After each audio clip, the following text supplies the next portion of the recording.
Καλησπέρα σας. Ξεκινάμε την τέταρτη συνεδρίαση της εναρκτήριας ιδρυτικής διαδικασίας για την Επιτροπή Αλληλείας Δημοσίου Χρέους. This is the continuation of the opening ceremony of this meeting of the Committee on the Public Debt. We will continue with Leonidas Vatikiotti, who is a journalist and who is one of the initiators of this initiative for the Committee for the Public Debt. Mr. Vatikiotis, you have the floor. Good evening, Madam Speaker and dear ladies and gentlemen. I think that today is a rather special day for two reasons.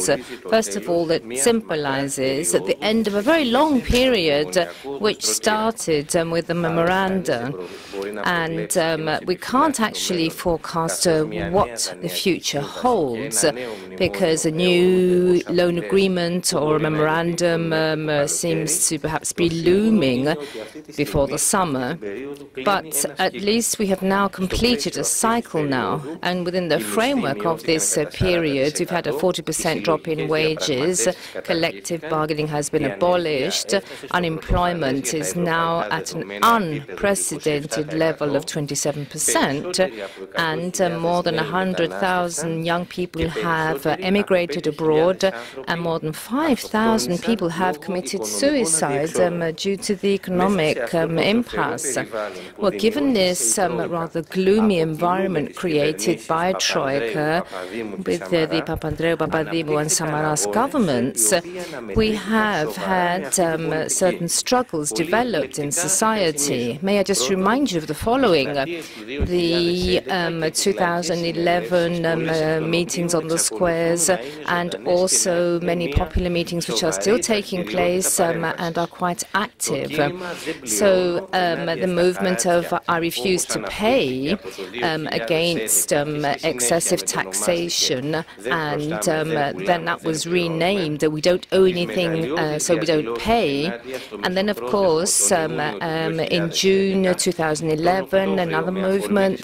In October, upon the occasion of the marches on the 28th of October, and February 2012 as well. And then, of course, don't forget the closing of the radio television state company.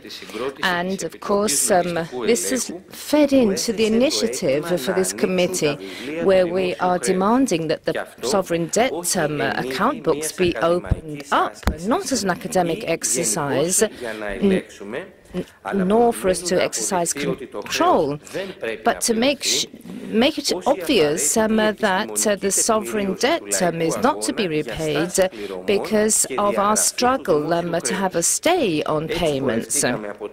And as of March 2011, we had the founding meeting of this initiative to be able to establish this committee. And we have worked since then, bringing in people from the whole of the political spectrum, trade unionists, academicians, experts, and citizens who have suffered the dramatic consequences of the imposition of the austerity measures. And therefore, we have kept alive this demand for an audit of sovereign debt through dozens of marches, information leaflets, and so on. And then it was a decision taken by the Speaker of the House to actually form the committee, and that completes the first cycle, therefore. So now that we have the official committee established, we, of course, will be put to the test as to whether we can fulfill our aspirations. And, of course, the question really is as to the challenge we are facing. So our committee, is it really going to be able to prove that one should write off the sovereign debt? What are the reasons that actually make it illegitimate and, of course, abhorrent and onerous? Or are we going to get bogged down in endless discussions just to come up with some sort of report which may be open to different interpretations? But, of course, what is important here is that we have to help those people who need to have an increase in wages, more social spending, because we know that a priority in terms of sovereign debt being paid off will shunt aside any such aspirations.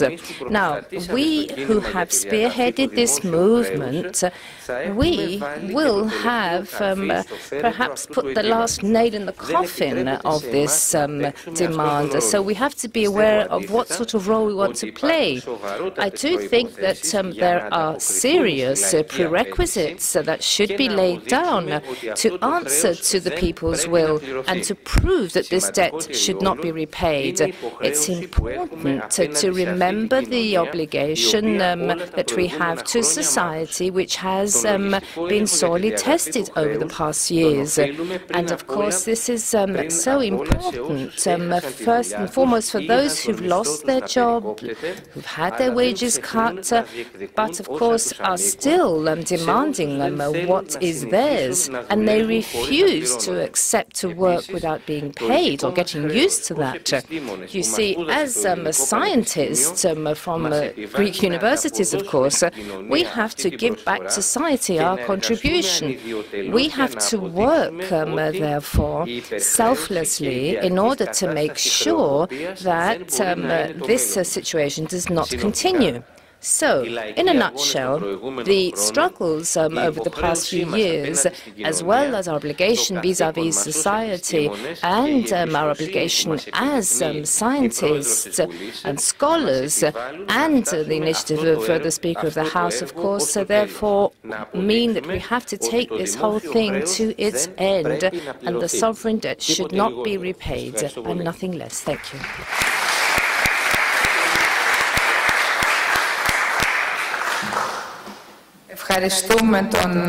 Thank you very much, Mr. Vatikiotis. I am now tempted to say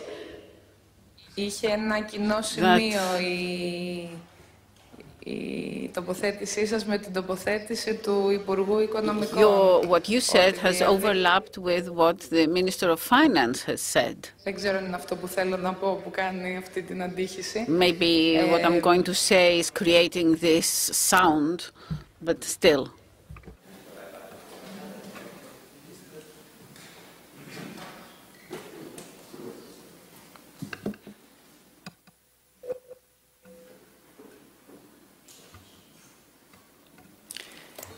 Είχε λοιπόν το κοινό σημείο ότι the overlap was that this committee should not exhaust itself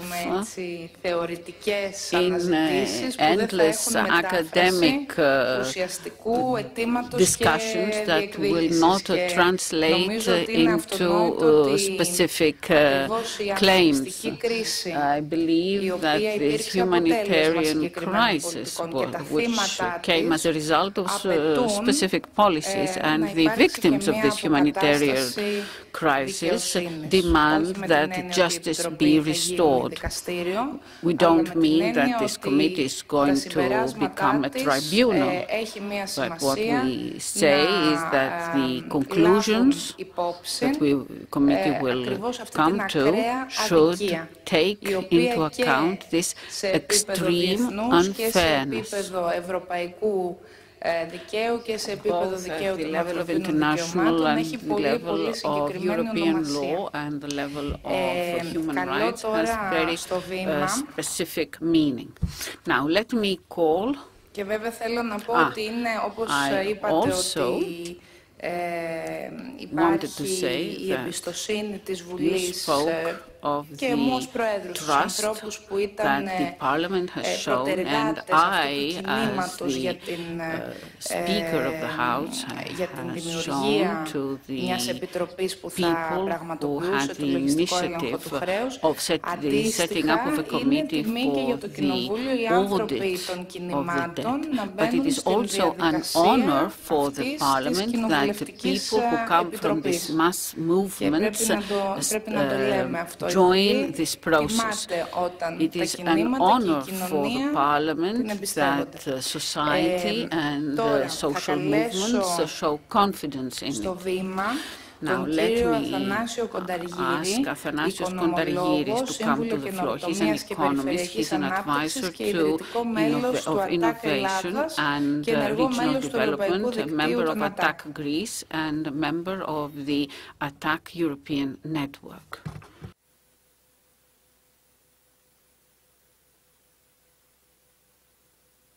Να σας πω γενικά και ένα μυστικό, είναι πιο εύκολη η πρόσβαση από αριστερά. It is easier for you to come up here from the left-hand side. Καλωσορίσουμε και τον πρώτο αντιπρόεδρο της Βουλής, τον κύριο Μητρόπουλο, που είναι μαζί μας. First Vice President of the Parliament, who has just joined us. So, Madam Speaker, ladies and gentlemen, it is a great honor for me to take the floor in order to contribute to the work of this committee. Thank you very much for inviting me. As you have said, I represent the ATTAC movement, which was founded because of the need for citizens to reimpose their sovereign rights, to be able to move freely. These rights, they were deprived of these rights by the financial interests. This was very topical when we first founded the movement 10 or 15 years ago. It is even more topical now. So we all started with a belief that everybody should be convinced that it is possible to build, to create a different world, a different Greece, a different Europe as far as we are concerned. And in order to show this, the movement has initially opted to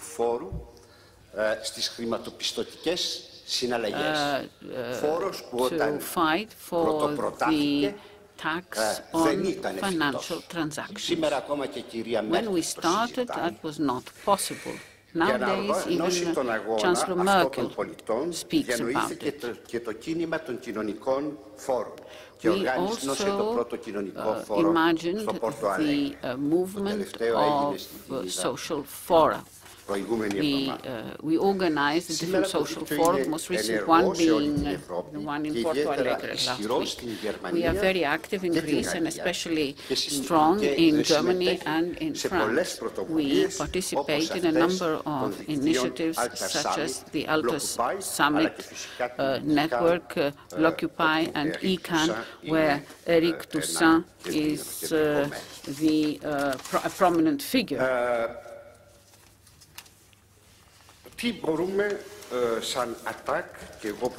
How can ATTAC and how can I personally contribute to this initiative?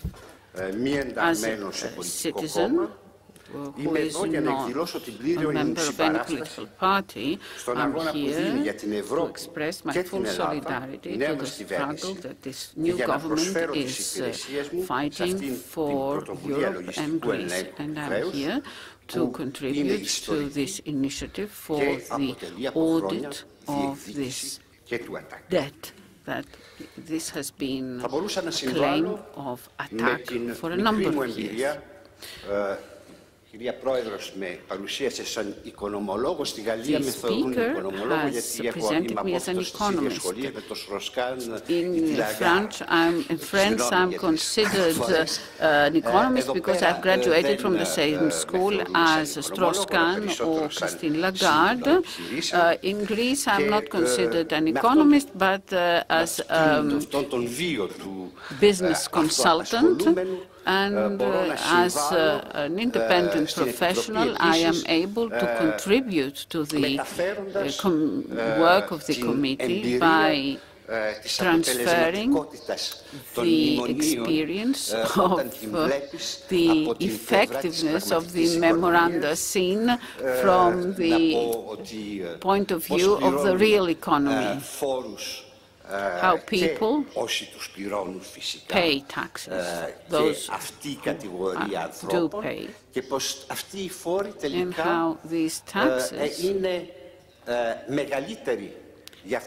end up by being higher for those who earn little than for those who earn a lot. I can also speak about the reasons of the lack of competitiveness. It is certainly not due to the salaries. There are many other reasons for that. This is something that we could discuss when we report on the results of the measures introduced by Troika. I can also speak about the reasons for the lack of production and openness, and how the Troika has contributed in exacerbating this deficit. I can also say that if I were an investor, I wouldn't have a problem with the salaries in Greece. I would rather look for higher demand, sustainable debt, because one way or another, the debt, this will be paid, repaid. I would also expect the state to provide adequate services and to have adequate infrastructure to help me do what I want to do as an investor. So the Troika program, which would promise us investments if we did what we were asked to do, can be shown very clearly that was wrong, that it was not true. On the other hand, the radical changes which the country really needs what are part of the new government's list. It is not the reforms that the Troika have introduced.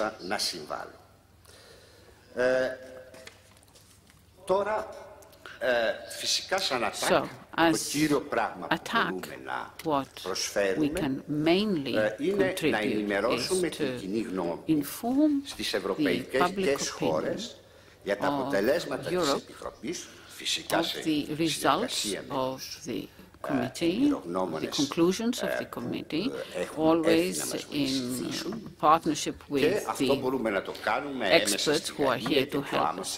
This we can do in France and in many other countries through our network. In order to achieve this, what do we need from the committee? Which are the issues that the public opinion should know about? What do the decision makers of other European countries should know about? Among the conclusions that we could expect from is to change the narrative, the prevailing narrative, which relates to the reasons of the loan. We should be able to tell which are the real and which are the not real reasons για λογαριασμό άλλων. Θα δώσω δύο-τρία παραδείγματα από αυτό. Πρέπει να διαψευθεί η αφήγηση ότι όλοι οι Έλληνες επωφελήθηκαν από ένα πολυδάπανο κράτος και γι' αυτό πρέπει να πληρώσουν. Οι συνολικές δαπάνες, όταν ξεκίνησε η κρίση, ήταν κάτω από το ευρωπαϊκό μεσονόριο. Τα έσοδα ήταν σαφώς λιγότερα. Λόγω διαφορετικής και διαφοράς ιδιαίτερα του φοροεισπρακτικού συστήματος που επέτρεπε τη φοροδιαφυγή ή τη φοροαποφυγή. Εξ αρχής είχε γίνει η σωστή αυτή διατύπωση και αν τα μέτρα που είχαν ληφθεί πήγαιναν προς αυτήν την κατεύθυνση, δεν θα ήμασταν 5 χρόνια μετά εκεί που είμαστε. Να διαψευθεί η αφήγηση ότι οι Έλληνες είχαν υπερβολικές κοινωνικές παροχές. Υπήρχαν παροχές, υπήρχαν κάποια πράγματα. Αλλά υπήρχαν και ορισμένες δαπάνες που ήταν υπερβολικές. Και αυτές των φαρμακευτικών εταιριών που επέβαλαν μέσω διαφόρων συστημάτων. Αναφέρθηκαν και χθες τιμές φαρμάκων στην Ελλάδα, οι οποίες δεν είχαν καμία σχέση με αυτές που ίσχυαν στο εξωτερικό. Αυτό φυσικά πρέπει εμείς να το διορθώσουμε. Αλλά αυτό ποιοι επωφελήθηκαν? Οι φαρμακευτικές βιομηχανίες της υπόλοιπης Ευρώπης. Δεν είναι δικό μας χρέος. Στον τομέα της παιδείας επίσης πρέπει να επισημάνουμε ποια ήταν η πραγματική κατάσταση. Και αυτή η διπλή φορολόγηση σε θέματα παιδείας που είναι τα φροντιστήρια, στα οποία ήταν απαραίτητο, τουλάχιστον θεωρείται απαραίτητο ο καθένας να πηγαίνει επιπλέον, γιατί το σύστημα παιδείας δεν ήταν επαρκές.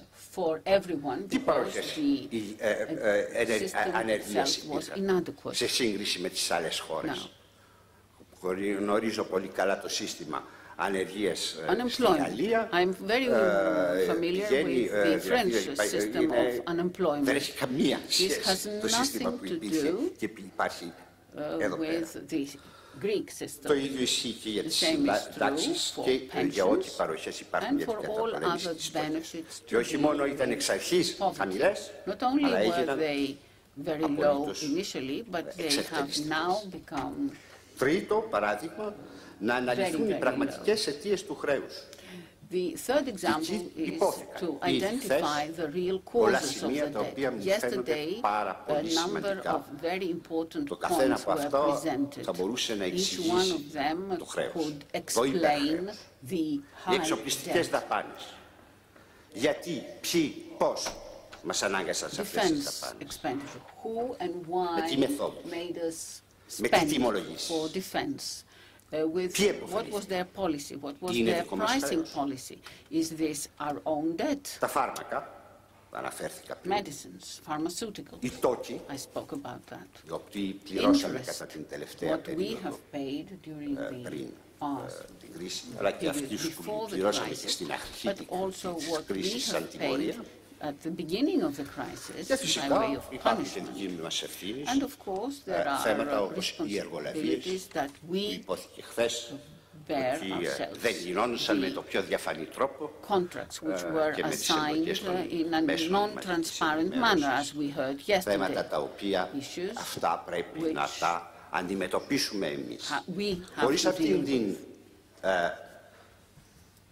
χωρίς απαντήσεις σε αυτές τις ερωτήσεις, δεν θα μπορέσουμε να βγούμε προς τα έξω για να πούμε πιστευτά ποιος πρέπει να πληρώσει τι είναι δική μας ευθύνη, τι δεν είναι. Από εκεί και πέρα, βεβαίως, υπάρχει η άλλη διάσταση. Η διάσταση της βιωσιμότητας. Ποιο είναι το ανεξαρτήτως των ευθυνών, το επίπεδο βιωσιμότητας που μπορούμε να θεωρήσουμε σαν ανοιχτό. Εκεί πριν φτάσουμε εκεί, υπάρχει βεβαίως ο κορμός και το κύριο αντικείμενο αυτής της Επιτροπής, που είναι να αλλάξουμε την αφήγηση σχετικά με την δίθεν διάσωση της Ελλάδος και των απλήστων Ελλήνων από την Τρόικα και τα μνημονιάτα της. Και εκεί είχαμε πολλές εισηγήσεις ως προς τον τρόπο που μπορούμε να αποδείξουμε τόσο κατά πόσο δεν τηρήθηκε κανένας κανόνας από αυτούς που αποτελούν το νομοθετικό πλαίσιο της Ευρωπαϊκής Ένωσης, αλλά και ένα σωρό άλλα επιχειρήματα. Υπάρχει και ένα τρίτο κεφάλαιο, το οποίο μου φαίνεται απαραίτητο να συμπεριλάβουμε στις εργασίες μας. Γιατί αυτή η Επιτροπή ελέγχου λογιστικού ελέγχου του χρέους, που είναι και μια πρωτιά στην Ευρώπη με τον τρόπο τον οποίο γίνεται, πρέπει να μην είναι απλώς επίλυση. Πρέπει να έχει μια προσέγγιση και να καταλήγει σε ορισμένα πράγματα τα οποία είναι ευρωπαϊκού ενδιαφέροντος. Σε αυτά θα πρότεινα τα εξής, τα οποία είναι να αντλήσουμε από τις εργασίες μας, από τα στοιχεία που θα πάρουμε, απαντήσεις, επιχειρήματα για να υποστηρίξουμε ορισμένες θέσεις. Γιατί επιβάλλεται η εξυπηρέτηση του χρέους να περιοριστεί στο 1,5 ας πούμε του ακαθάριστου εθνικού προϊόντος συν πλην ρήτρα ανάπτυξης. Percent of the GDP plus or αλλά minus για όλες a τις growth ευρωπαϊκές χώρες. Γιατί ο στόχος του χρέους στο 60% του ΑΕΠ δεν έχει νόημα there is no και είναι sense in καταστροφικός, setting όχι the μόνο για limit την of the Ελλάδα, αλλά debt για to όλη την 60% of the GDP. And Γιατί why is this a disaster, not only for Greece, but for Europe as a whole? And why should we move in this direction at a point in time when all European countries are dealing with an aging population, when they are dealing with high unemployment, when they are dealing κλιματική πρόσκληση για την οποία χρειάζεται να βρεθούν δυνατότητες χρηματοδότησης. Αν τα λεφτά πάνε απλώς και μόνο για να μειώσουμε για θρησκευτικούς λόγους το ποσοστό του χρέους, που πάμε. Αυτό σε αναφέρω ότι η μόνη χώρα από την Ευρωζώνη η οποία στην αρχή της Ευρωζώνης τηρούσε το 60%, ποια ήταν? Η Ισπανία. Της πέτυχε. Ποια είναι η μόνη χώρα που αυτή τη στιγμή στην Ευρωζώνη, τουλάχιστον από τις παλιές της Ευρωζώνης, η οποία είναι στο 60%? Είναι η Φιλανδία. Προχθές υποβαθμίστηκε. Οι προοπτικές της είναι αρνητικές. Με την Νότια που έφυγε, τα χιάσαμε. Το 60% δεν έχει κανένα νόημα. Γιατί επιβάλλεται το χρηματοπιστωτικό σύστημα ναι, γιατί επιβάλλεται επίσης το χρηματοπιστωτικό σύστημα να δεχτεί, να θεωρήσει το όποιο δημόσιο χρέος απομένει μετά τον έλεγχό μας σαν αιώνιο ή αυτόματα ανανεώσιμο με χαμηλό επιτόκιο. Will be perennial or with very low interest. Κάνει τα ευρωπαϊκά κράτη αυτής της τεράστιας παραχώρησης στην οποία οφείλεται σχεδόν όλο μας το χρέος, της αποκλειστικής πρόσβασης στην κεντρική τράπεζα. Και αν το χρηματοπιστωτικό σύστημα δεν το δεχτεί, τότε πρέπει οπωσδήποτε να έχουμε την άμεση πρόσβαση των κρατών στην κεντρική τράπεζα και ενδεχομένως να έχουμε και άλλα μέτρα εναντίον του χρηματοπιστωτικού συστήματος. Προς αυτά τα πράγματα θα ήθελα επίσης, αν μπορούμε, So, if possible, if we have time and if we have the stamina to do it, we will be able, hopefully, to contribute in this direction. I see, Mr. Kodargiris, you have followed my advice to take the left route away from the podium. Thank you very much, Mr. Kodargiris. I will now call to the podium Mr. Nikitas Alibrandis, who is from the University of Strasbourg. He was a professor at the University of Thrace and a member of the Social Rights Committee in the Council of Europe, which in fact is monitoring the European Social Charter application and has in fact a number of decisions on Greece of importance, and a member of the Academy of Athens. You have the floor, Professor.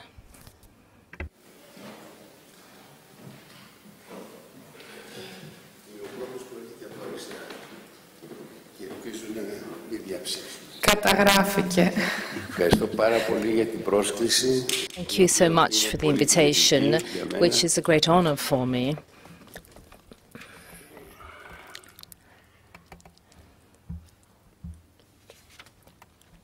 There is a German philosopher who died before the Nazi era, thankfully, but he talked about als ob, as if, as a philosophy. So if we want to describe the cynicism whereby one has completely swept aside social and human rights, and not only national rights, but supranational, whether European or international, I do think that one ought to use this expression because one is acting as if these rights did not exist. They're not being simply violated. So this cynicism is beyond just a simple violation of rights. And it is not just the Troika, it's also the officials who are working in the Troika, within the organizations, within the IMF, within the European institutions, and more generally, I would say. It's international capitalism, which is usually called modified today, but I think it's more than modified. It's actually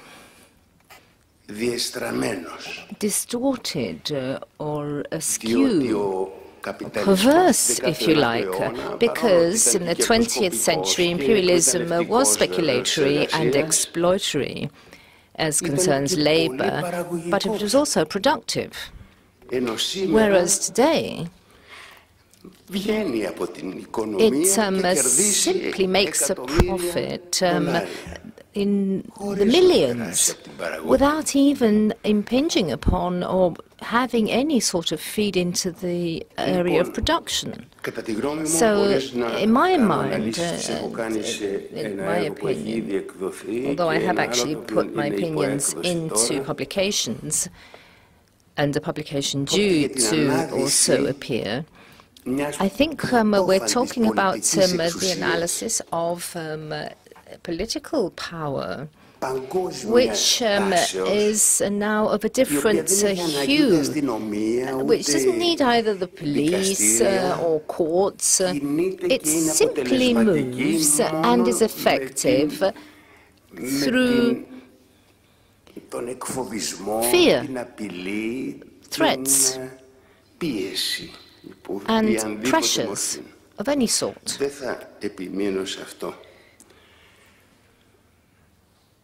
Having said that, I think that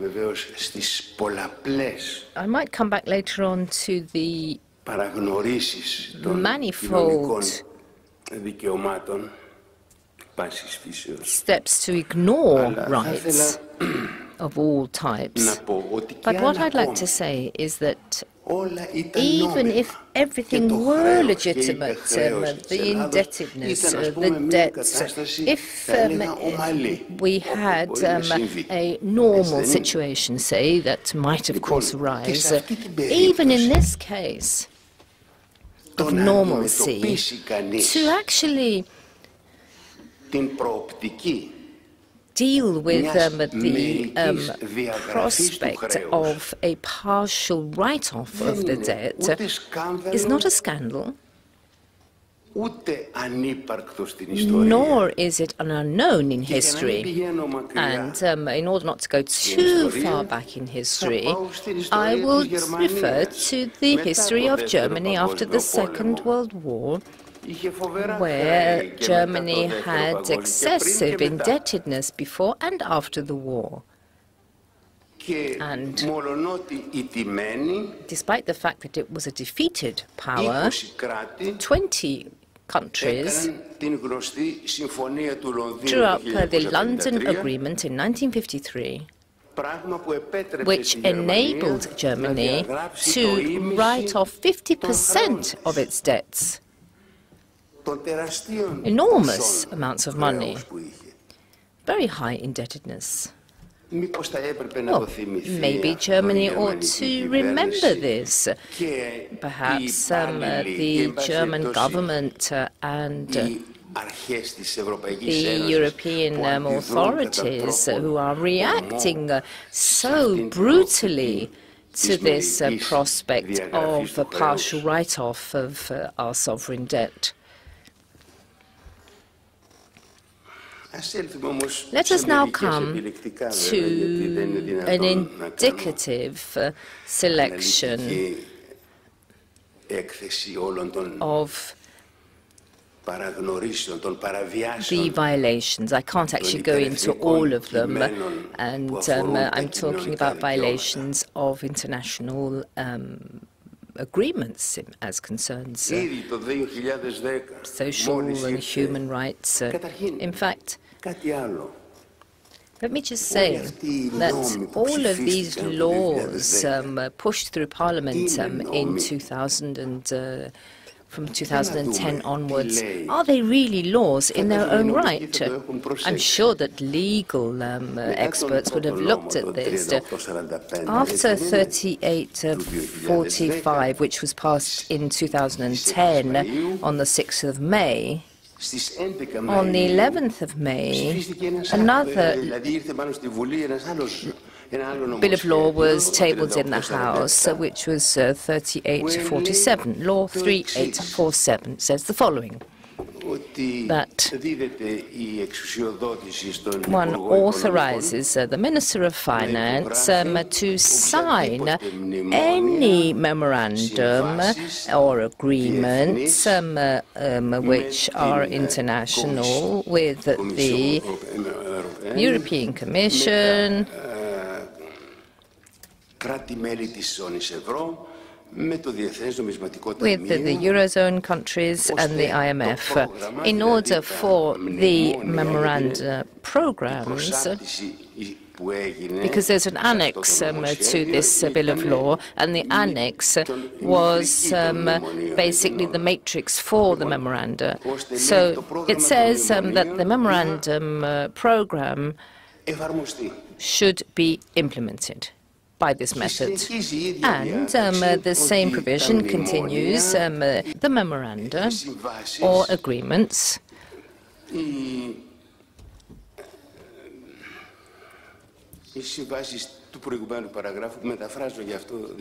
I'm reading this in a different language, that's why I'm a bit slow. But these will be introduced into Parliament for discussion and deliberation. Now, these two words are used and will then be implemented upon signature. So, are they laws thereby? Everything that has been promulgated ever since 2010? One of the first pieces of legislation was this unacceptable law which pertained to children between the ages of 15 to 18 who would be exposed to the mercy of employers without any sort of protection in terms of hours of work or social protection. Of course, as a former member of the Social Rights Committee in the Council of Europe, immediately I drew up collective denunciations through the trade unions. These are collective denunciations which are made through international recognized NGOs or via trade union representations. And of course, the Committee for Social Affairs in the Council of Europe ascertained that violation of the European Social Charter are taking place, and also as concerns the protection of young people, Article 7, and also as concerns the issue of the apprenticeship system provided for in the Charter, which imposes upon member states that they should draw up an apprenticeship system, and not what this law says that you will have for the development of skills, quote unquote, without any obligation incumbent upon the employer, and it puts us on a par with apprenticeship. The committee said that this is in contravention of Article 10 of the Social Charter, which provides for a system of apprenticeship. And then immediately afterwards, we have a law for young people up to the age of 25 years of age. And here you had a lower wage set for these young people. And once again, this is a violation of Article 4 of the Charter. And this in combination with non-discrimination on the basis of age. Article 4 of the European Charter provides for the employer to have a satisfactory standard of living provided.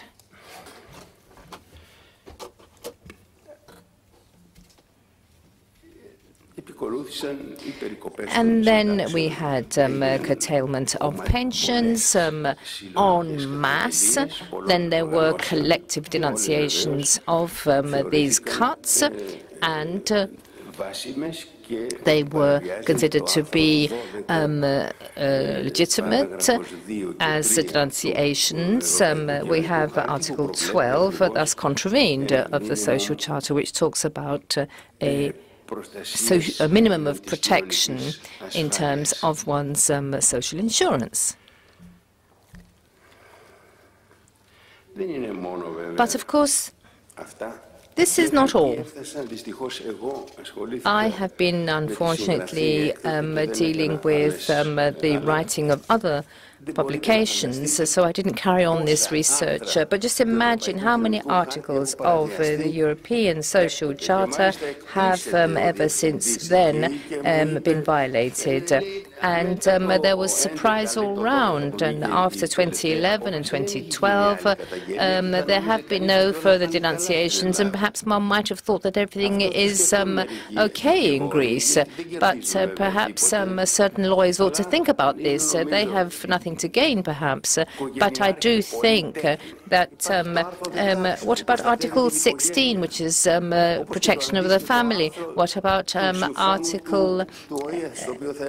article that is in the United Nations Charter? All of these being violated. We have a birth rate now which is lower than the rate of deaths in this country. And without going into further detail on this, arbitrary behavior as concerns families with many children and not affording protection to these children. What about the persons with special needs? Article 15, violated. Again, once again, the social charter being violated. Perhaps somebody ought to deal with the people with special needs as well.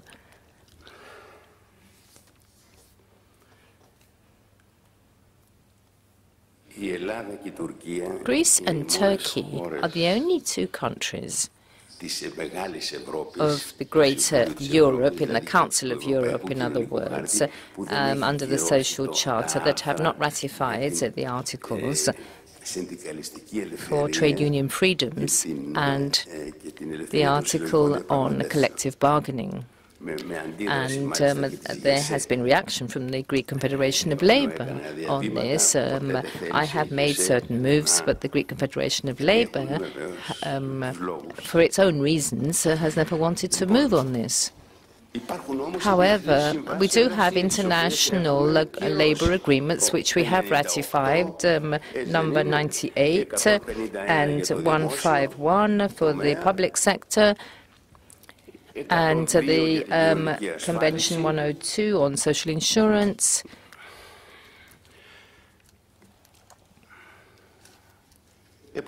Consequently, the abolition per se of collective bargaining is contrary to Convention 98. ILO Convention 98, and also on other issues as well. Now, because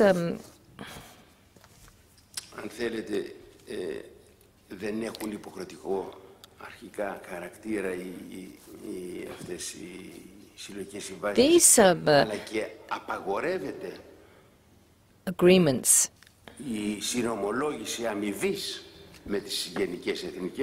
would, in fact, impinge also on how wages are negotiated. So you have further difficulties in any sort of collective bargaining on wages. And I don't have time to go into all the other conventions which are being contravened. What about the civil servants' pay, 30% reduction? Civil servants have seen their pay reduced by 30%.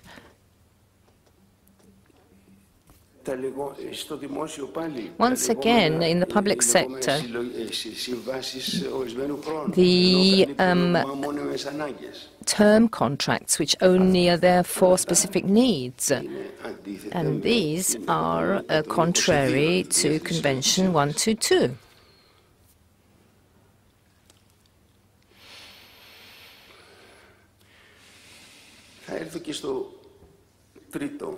Perhaps I can now come to the third text of the United Nations. Social and cultural rights.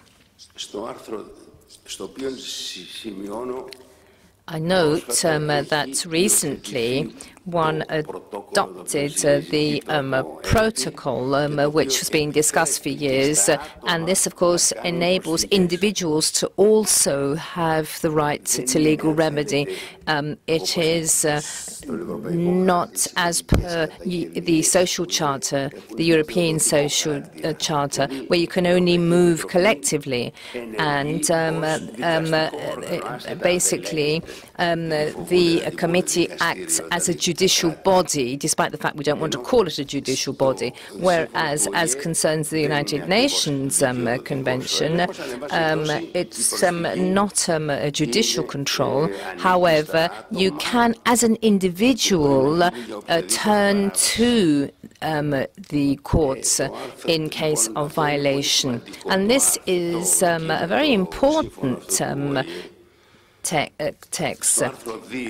It's the covenant in Article 2, which says that the member states must, by way of obligation, adopt the means in order to implement the rights. It starts from that stage. Before it actually lists the rights, it says that the states are obliged to take the necessary measures in order to implement rights. And this would, in the general comments section, have, in the general comment number 3, it does make this general reference, which points out the importance of Article 2 specifically. And then, of course, in the following articles, and one must note here that the restriction of rights in Article 4 have to be provided as per the European Social Charter by law.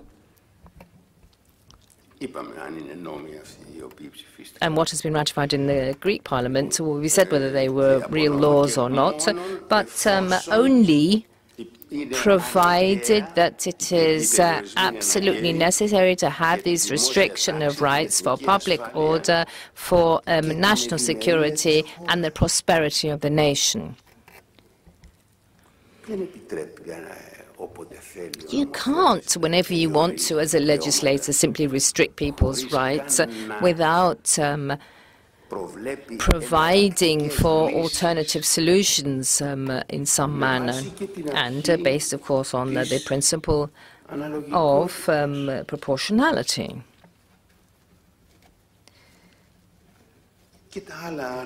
And then the other articles are also very important. We also have the similar to the European Social Charter in the sense of just conditions of work, social security, protection of the family is mentioned as well, Article 10, and also a satisfactory standard of living. All of these, as you can fully understand, have been seriously violated. Article 11, and finally, this too is being violated because it does provide for the highest possible level of physical and mental health. How many people in Greece are suffering now? Perhaps even committing suicide because of the situation. Is that not a violation of Article 12 of this United Nations Covenant? I'm going to stop here, but I do think that it is really high time for us to have a very careful and specific listing of all of the violations of international and European agreements, conventions, whatever. Thank you.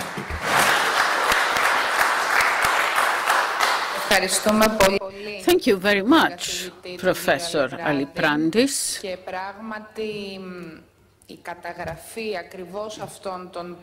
Recording all these violations, infringement of the country's international obligations related to the respect for fundamental rights is part of the committee work.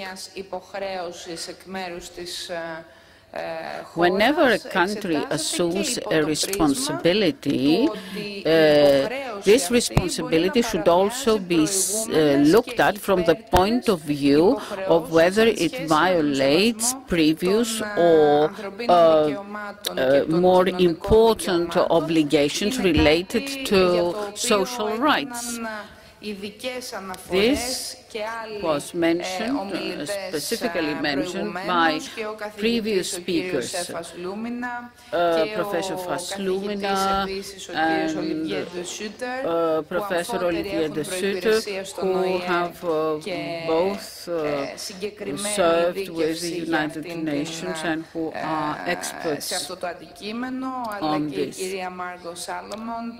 Margot Salomon, who also works on human rights and violation. Προς εξυπηρέτηση του χρέους, ο Γιώργος George Katrougalos and a number of other speakers. I'm sure I did not mention them all. I wanted to briefly make a brief summary of the references. So our next speaker is one of our guests, Mr. Edgy Koutias Marques, who is an economist, a researcher, currently participating in a research project on money and the financial system in London. He's also a researcher with the Barcelona international guests, and our next Observatory for Debt and International Debt. A researcher on money and finance project in London, and researcher at the Observatory on Debt and Globalization in Barcelona. You have the floor. Thanks, Madam Speaker, for inviting me to the committee. Their partners in the room and colleagues of the committee. It's an honor to contribute to this process, which I think will be determinant for the future of democracy in Europe in the coming years. The organization that I represent, the Observatory of Debt in Globalization, was born 15 years ago in the context of the campaigns against odious and illegal external debt in the Global South. Its purpose was to raise awareness and the injustice and oppression that this debt imposed in the countries on the South, and to demand the abolition of these debts.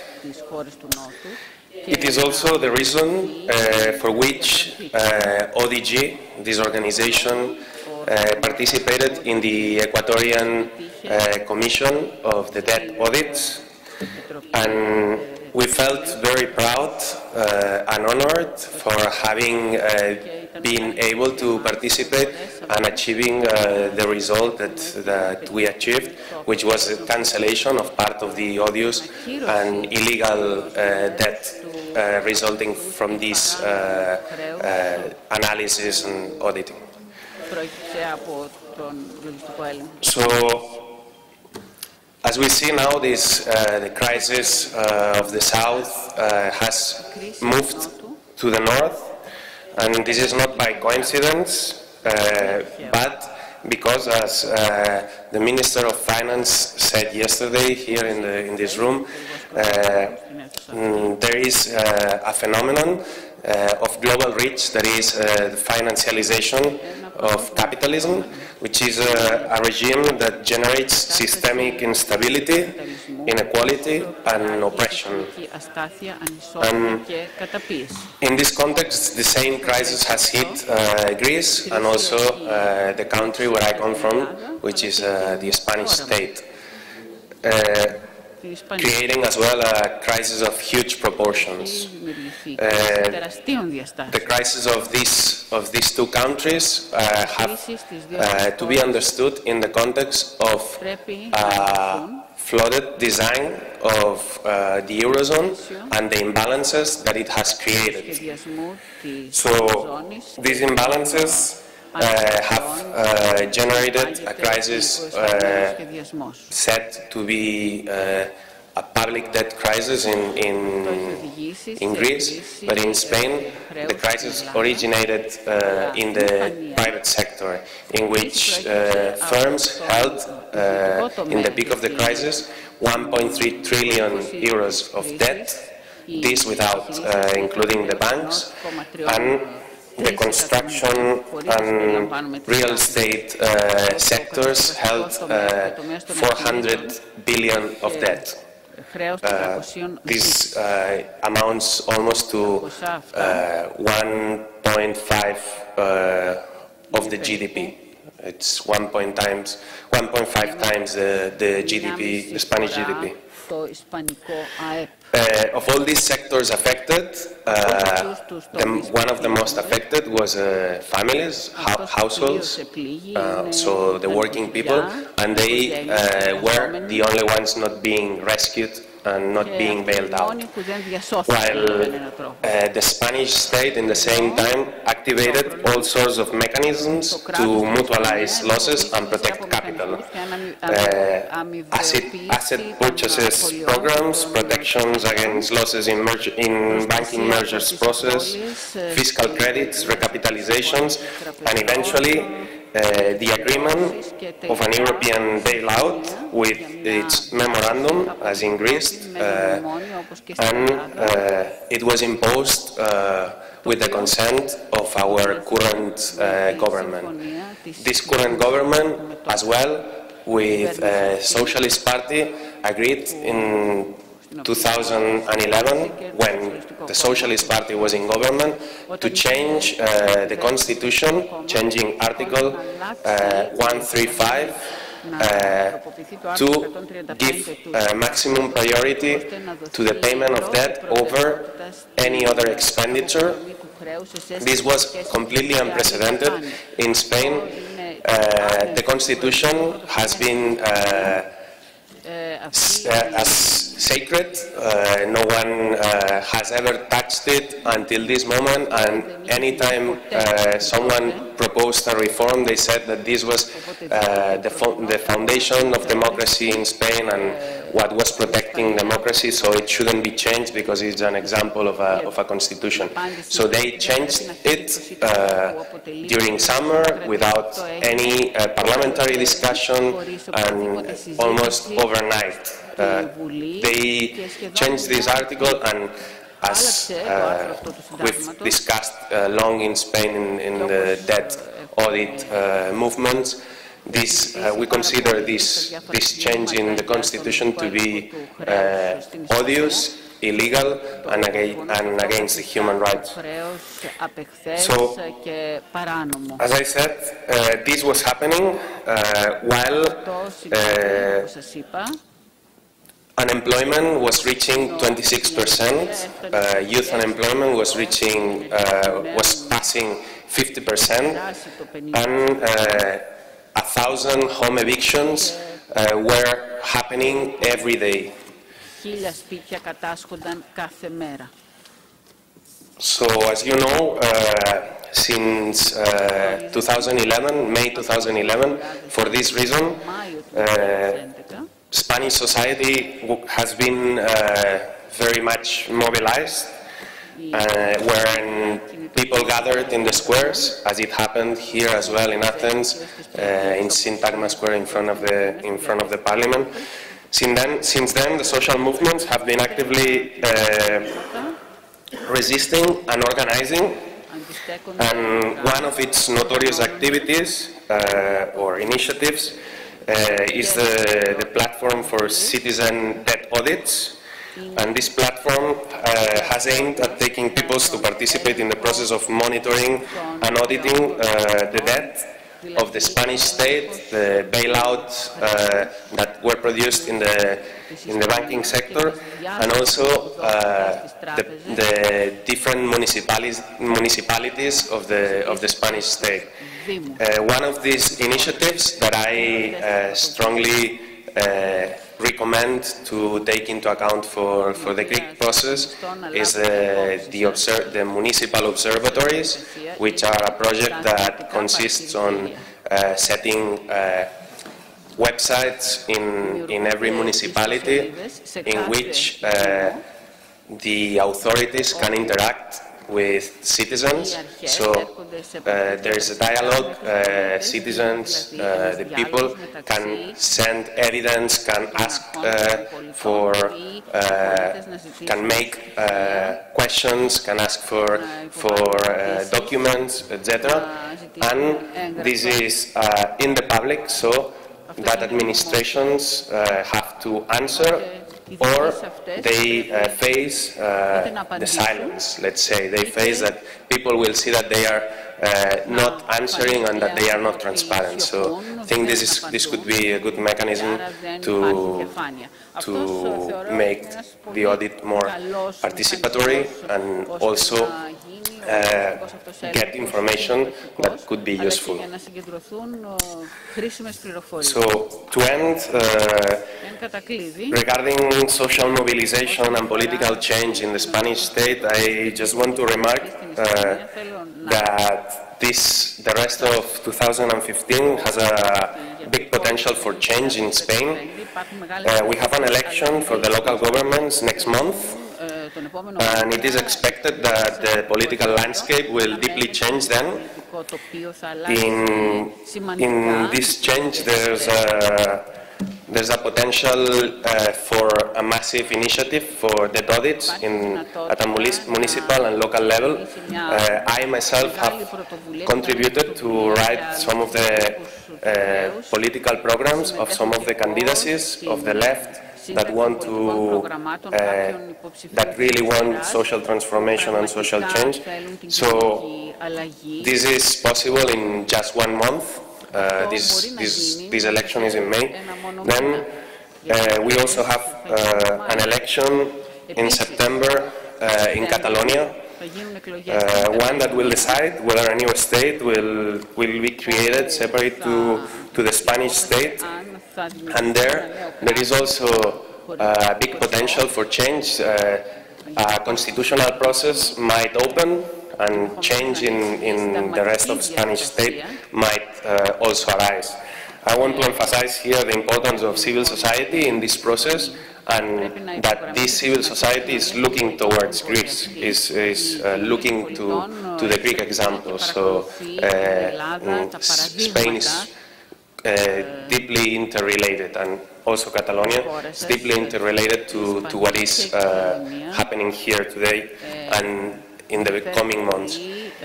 And at last, in the end of the year, we have a general election, a legislative election, in which, as you know, we have a new party that appeared as well out of this social mobilization that is called Podemos, and that has a chance, the polls say, to win the election. This is to remark that this political change is deeply interrelated and dependent to citizens' mobilization. And if we want this audit to be successful, it has to be well communicated and connected to society, spread, and interacting with it. For this reason, as I said, I will try to contribute with this knowledge that we have created in Spain in terms of local participation, and of course, disseminating what is happening in Greece and the progress of the audit committee. So that Spanish and Catalan societies are informed and know which is the progress and solutions that we're finding here. Thanks for your attention. Good afternoon.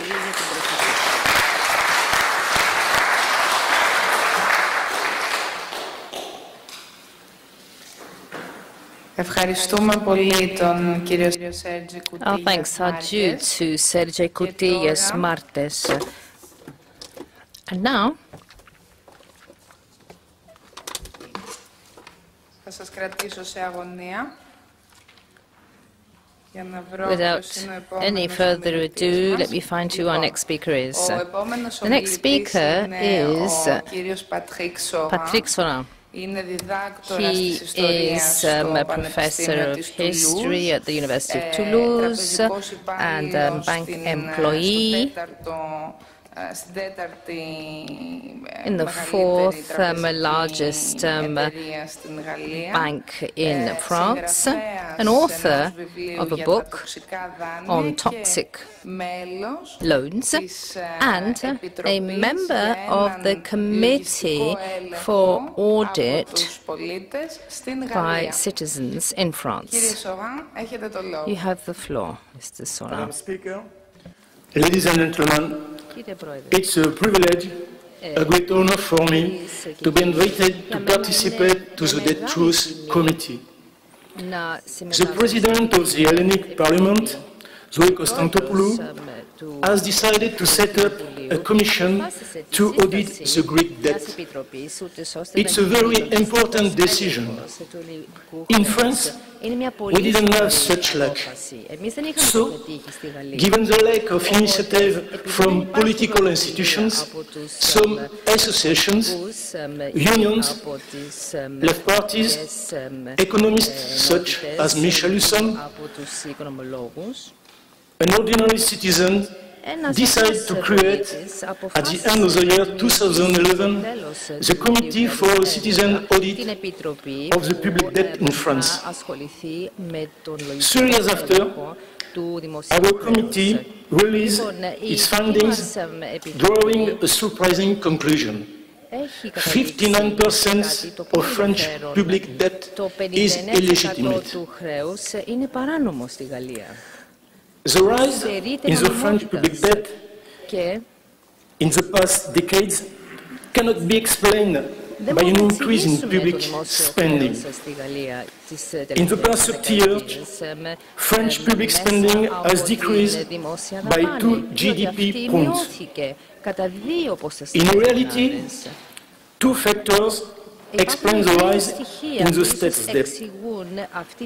The first factor is a fall in the tax revenue of the state, with massive tax reduction for rich people and wealthy and big corporations.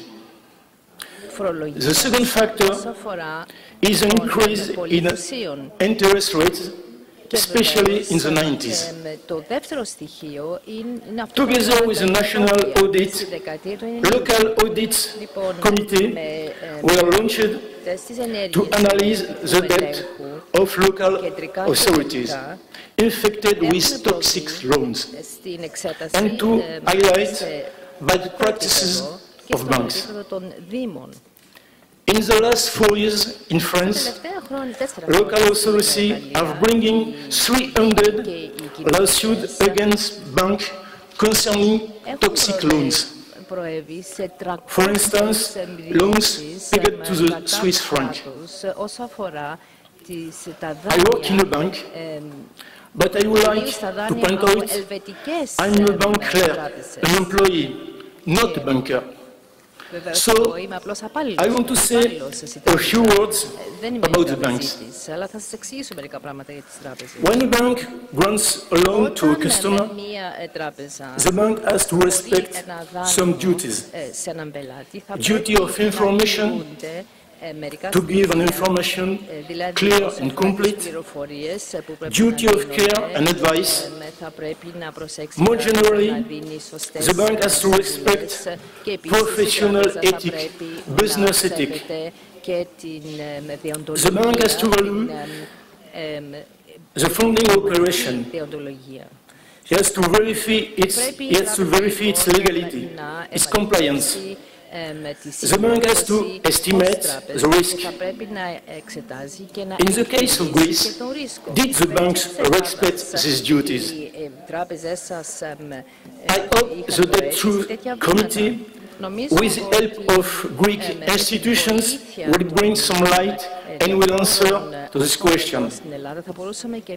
Yesterday, listening to the President of the Hellenic Parliament, listening to the President of the Republic, to ministers and other participants, there were some common words during their intervention: truth, democracy, justice, solidarity, dignity, sovereignty, human rights, people, social movement.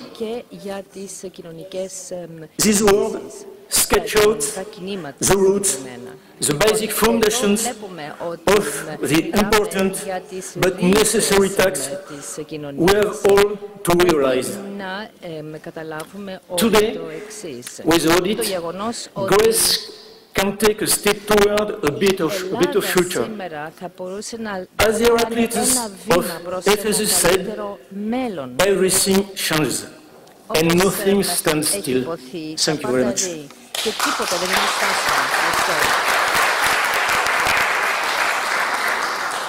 Merci beaucoup, Monsieur Sorin.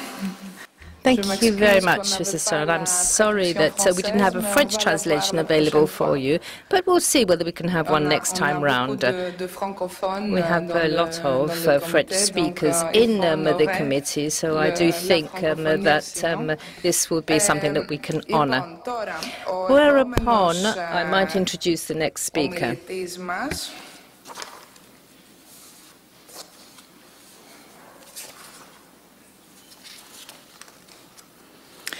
Είναι ο κύριος Renaud Vivien, νομικός, συγγραφέας, ειδικός των Ηνωμένων Εθνών και ειδικός της Επιτροπής για την διαγραφή του χρέους του τρίτου κόσμου, της CADTM. Έχετε το λόγο. Thank you, Madam the President, for the invitation.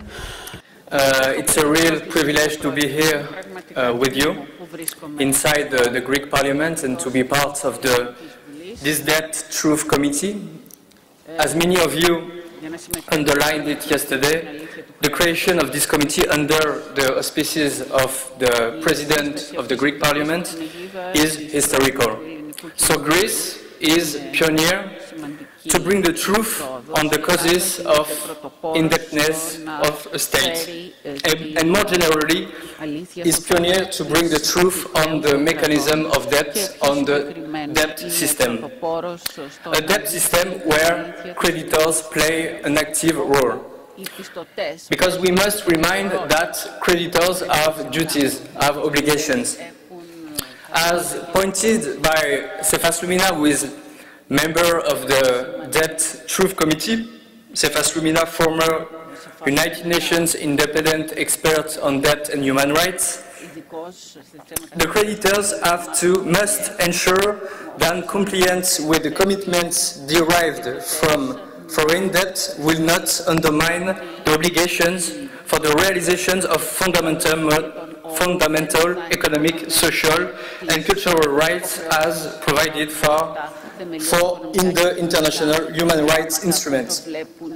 So in our debt committee, one of the main tasks will be to precisely analyze how creditors have reacted to tackle the debt issue in Greece, which provision of international law, of European regulations, of Greek rules, including the Greek constitutions, have been violated. On these legal aspects, like in economic and social aspects, you can be sure that we will be rigorous. We will be rigorous and we will use all reports, all studies available at the Greek level from you, from the Greek academics, from the European academics, and also at the international level. We'll use as well the official reports released by European institutions, like the reports released by the Commissioner for Human Rights in the Council of Europe. So we will use all these materials to clearly demonstrate the violations of covenants of rules. We will also look deeply, closely, the statutes of IMF and of the European Central Bank to see if these institutions which are the main creditors of Greece now since 2010, if these statutes have been respected by these institutions. As several ministers present yesterday recommended, our committee should produce a report that will bring evidences on the illegitimate aspect, on the odious aspect, and on the illegal aspect of the debt. This report should not be only a technical document with figures. It should contain as well some conclusion and some recommendations which can be used by the Greek government, by the Greek parliament, but also by the foreign parliaments and the foreign governments to question the payment of the Greek debt. So debt cancellation can be one of the conclusions of this report if, for example, the audit, this committee shows clearly that the debt has been contracted in an illegal manner. I would like now to remind that international law obligation to repay debt has never been accepted as absolute in the history. This obligation to repay the debt is limited in at least two aspects, according to reports, official reports, and according to the author of the UN report on odious debt, Robert House.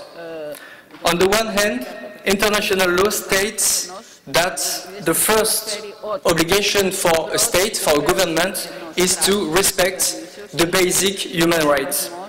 This obligation to protect human rights is stronger than any other commitment of a government, such the commitment towards creditor.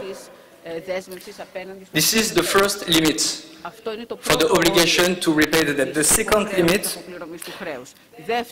is that the obligation to pay a debt only holds if the commitment is valid. So before applying the rule pacta sunt servanda, we have to see if the pacta, if the pact, if the commitment towards creditor is legal, if it's legitimate. As pointed out by Robert House, the author of UN report on odious debt, the principle of state continuity, the pacta sunt servanda, and the contract law are limited by concerns about equity, fundamental changes in circumstances, bad faith, the signatory incompetency, law abuse, etc. To conclude, I would like to say that thanks to the commitments of many ministers yesterday and the commitments of scientific services to support our committee, to support the work of our committee, we are in the committee in a very good conditions to realize this debt audit. So be sure that we will do our best to release a report of quality and to spread the evidences and the conclusions in our own countries, like mine, in Belgium, where the Belgian government decided to take part to the bailout since 2010 and to lend to Greece 2 billion euros.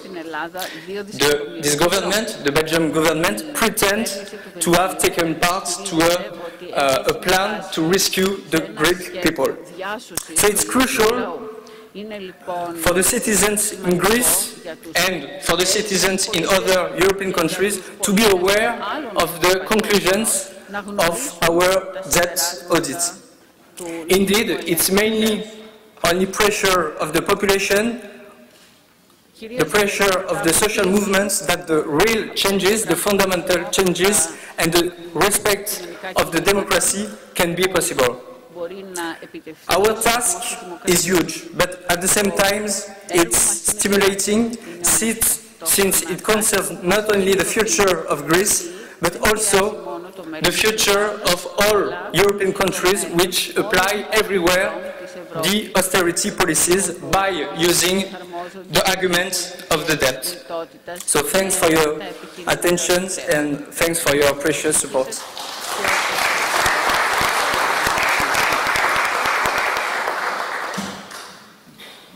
Ευχαριστούμε πολύ τον κύριο Renaud Vivien. Thank you very much, Mr. Renaud Vivien.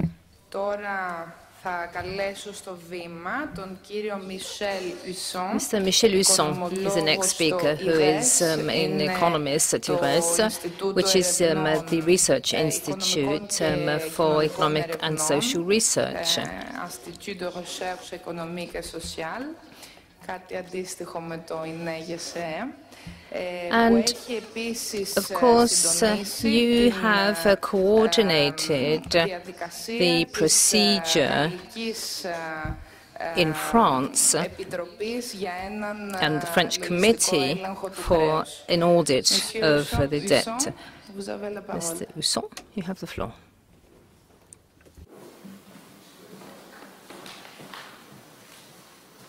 Thank you, Mrs. President. I'm going to speak very quickly because my English is probably as unsustainable as the public Greek, the Greek public debt. And much has been said, and as everyone here, I'm very proud and honored to be part of this project.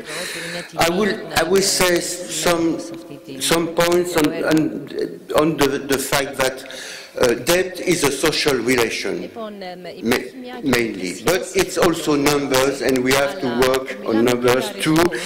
And as Pascal said, I've been working on the audit in the French case, and I've made a little study on the Greek case, and there are two results which are important. The main result, the first result, is that in the 90s especially, the interest rates on the public debt in Greece have been extraordinarily high. And it's important, even if it is 20 or 30 years ago, because I think we are still paying the interest at this high level in the 90s because the debt, the public debt, is rolling over each year, and we pay today, what we pay today in different countries is a kind of heritage of what happened 20 years ago.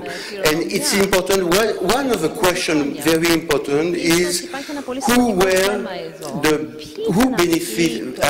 benefited from this very high interest rates in the 90s, and to check if it is not the same German or French banks that have been bailed out before, after all this period of accumulating interest payments as extraordinary payments. Because, and this contribution in the change in the debt to GDP ratio in Greece is very important, because from 20% at the end of the 80s to 100% just before the crisis, the contribution to this change is not mainly the deficit, the budget deficit, but essentially what we call the snowball effect of the high interest rate. So it's a first point very important to see. After the crisis, we have much to work on, and I just want to point some facts that we see as economists in the statistics, and that we are going to ask to specialists, to Greek specialists, to better understand what happened, because there are I give three examples or 3 points. One is it's very a technical point. One is a problem of the stock flow adjustment. It is to say the difference between the change in the public debt 1 year and the public deficit of this year. And theoretically, it should be the same thing. There are adjustments, but in 4 years before the crisis, in 4 years, there have been huge stock flow adjustments, and it would be interesting to see. It means that in those 4 years, the public debt has risen much more than the current public deficit. And I can give you, well, it's a technical, but the sum of these 4 years is about 30 billion euros. And that's a point that we should discuss. Second example, it's the problem of illicit capital outflows.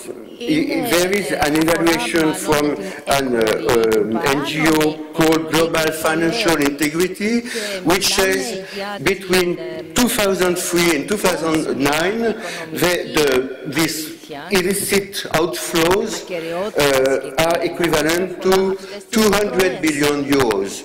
And if you can calculate what would have happened if they have paid taxes on these financial flows. So that's another example of question that we have to investigate. And so I just want to conclude.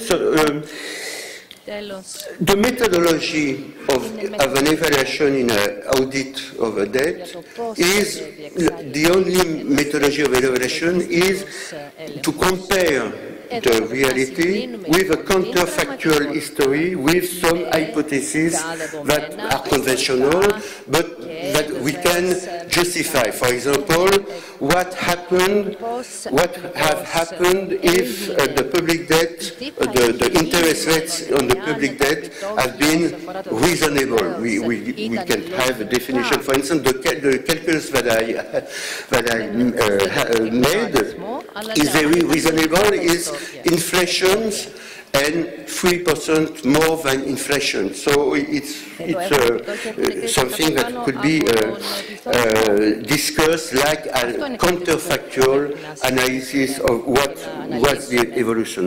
And the final point that I would like to make is that the strength of our work is to combine this macroeconomic, this economic analysis with the idea of the primacy of social rights, human rights, and social needs. And I think it's a combination of the both, which is something that could be that could give more strength to our studies, and I hope we could advance in this direction. Thank you very much.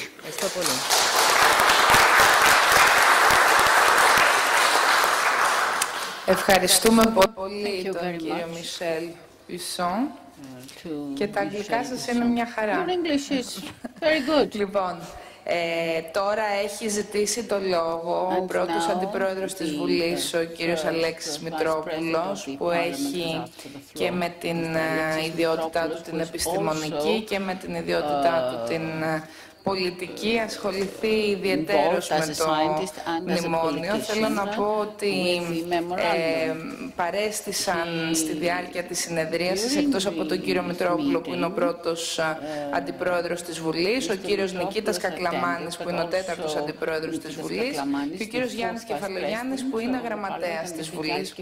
Κύριε Μητρόπουλο, έχετε το λόγο. Κυρία Πρόεδρε, σας ευχαριστώ και σας συγχαίρω για την πρωτοβουλία σας, κυρίες και κύριοι, τεκτή προσκεκλημένοι. Όσοι πριν 2 χρόνια είμαστε επιφυλακτικοί στην προοπτική δημιουργίας μιας Διεθνούς Επιτροπής Λογιστικού Ελέγχου του Χρέους, κατά τα πρότυπα άλλων κυρίως λατινοαμερικανικών χωρών που δεν είχαν παραχωρήσει το δικαίωμα νομισματοποίησης του χρέους τους, υποστηρίξαμε εξ αρχής ότι η απελευθερωτική αυτή συμπεριφορά change of their debt, we were aware that this would not be a solution for this country, since the critical issue is the huge and impossible to repay debt cannot be dealt with purely legal and financial criteria within a very complex regional integration of the European Union. Within nations, especially dependent nations, part of the debt is due to money that has gone to the different elites, money that is spent on armaments and security forces, money from the contracting of big projects, mainly. A characteristic example in recent history is the direct contracting of a number of projects and services in view of the 2004 Athens Olympic Games. This part of this odious debt is very difficult to identify. It requires a long research. Still, the flow of illegal funds is not a big part of this current public debt, since this debt was created and was inflated during the years of the memoranda, as is the case for all debts of the dependent, non-productive, modern capitalist societies. The different elites impose on people by taking part of the debt in order to maintain and reproduce themselves. They waste the wealth of each country, they loot the national assets by destroying the comparative advantages of its economy, and therefore the country ranks lower in the international distribution of labor. In conditions of the domination of the financial system, it is very difficult to show the odiousness, the onerous part of any other, as you name it, part of the debt. From our point of view, it is very difficult to identify the different parts of the debt and to tell which is due to bad management and to other reasons, especially in Greece, because the creditors have demanded and have achieved various opinions and provisions that do not allow us to proceed in this direction.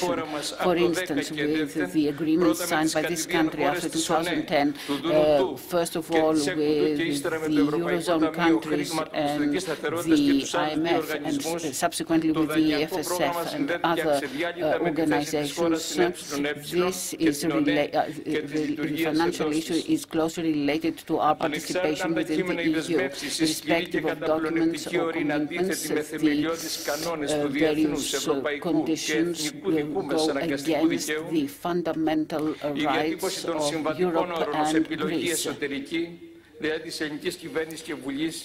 It is very difficult, if not impossible, to separate the different parts and to identify the anatomy of the Greek debt. All the parts have been, were armed with the most modern arms and tools. Moreover,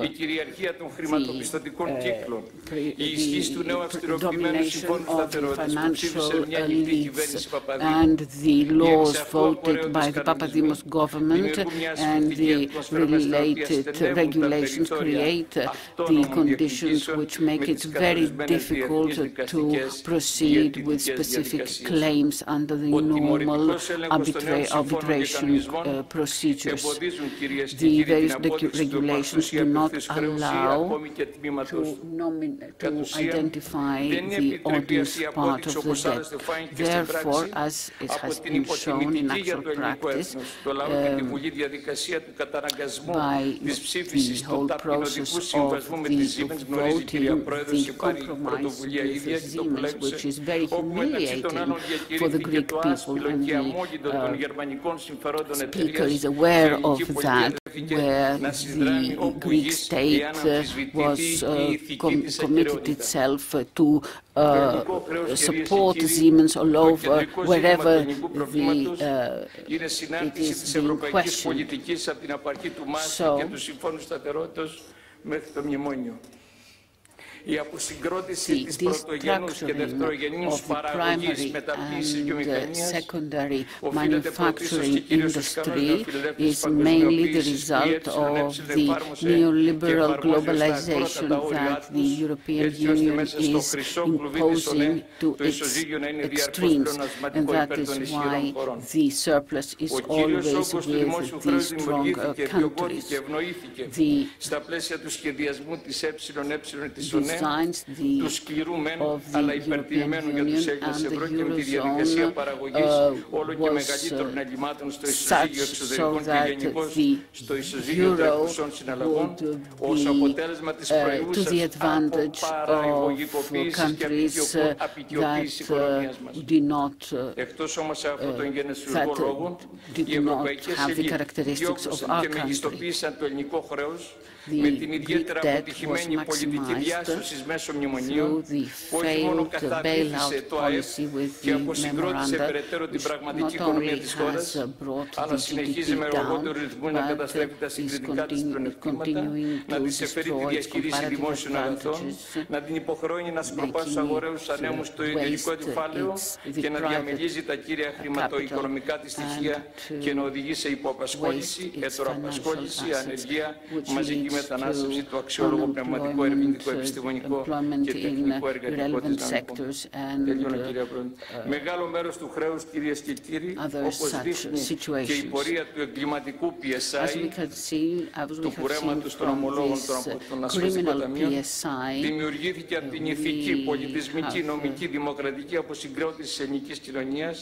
την ανθρωπιστική κρίση και τη συστηματική δίωξη των Ελλήνων πολιτών για ψιλοπίδημα από τους φορολεκτικούς μηχανισμούς που διευθύνουν οι εκπρόσωποι της τριαρχίας των δανειστών.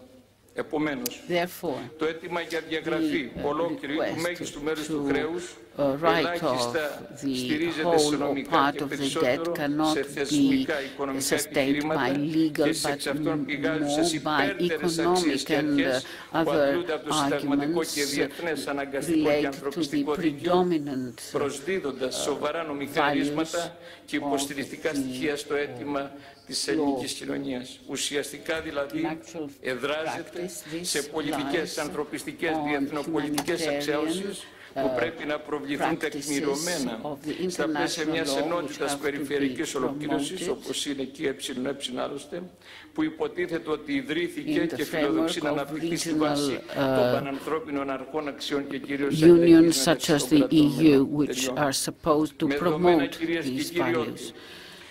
Taking into account that in the near future it is not foreseen that the Eurozone fiscal policy is about to change.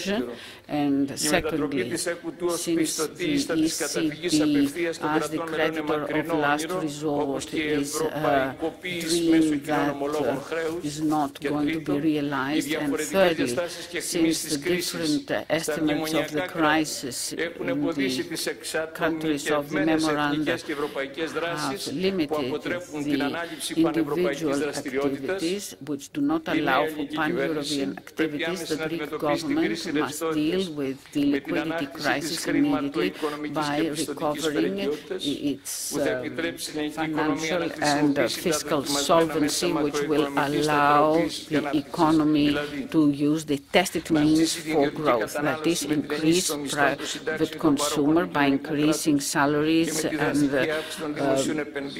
by increasing public investments, which will create a positive outlook also for private investment, which are necessary. But, ladies and gentlemen, this requires that the European Union funds should be managed centrally. But this is not enough. Therefore, and that is how we could fill in the deficit of the exports. Απαιτούνται σταθεροί χρηματοδοτικοί αναπτυξιακοί χώροι που δεν μπορούν να αποκτήσουν μέσα στο θάλαμο της εντατικής των μνημονίων. Συνεπώς, η βάση του αιτήματος σε τελειώνει, κύριε Πρόεδρε, της αριστεράς ανάγεται στην παραβίαση από τις σημερινές ευρωπαϊκές ελίτ αυτών των αξιών, αφού και κατ' τη γέννηση και ανάπτυξη του χρέους policies which go clearly against the values of European culture and proceed with the recycling of surpluses. The fact that this country has been coerced and has given to the creditors documents which commit us to derogations from the national sovereignty must be used by the government as the basis to promote the request for the full write-off or partial write-off of this debt, since this was, the country was under unheard of coercion. Ελπίζουμε, κυρία Πρόεδρε, κυρίες και κύριοι, ότι η προβολή του τολμηρού διαπραγματευτικού μας σχεδίου από την περιραίουσα κινδυνώδη ατμόσφαιρα μιας μείζωνης κρίσης στην Ευρώπη λόγω των πολλαπλών πολιτικών, συμβολικών, δομικών, χρηματοοικονομικών συνεξαρτήσεων θα εξαναγκάσει την ευρωπαϊκή τεχνομη και κυρίως την κυρίαρχη Γερμανία σε ένα έτοιμο συμβιβασμό και εντός της Ευρωζώνης επωφελία όλων των λαών. Σας ευχαριστώ.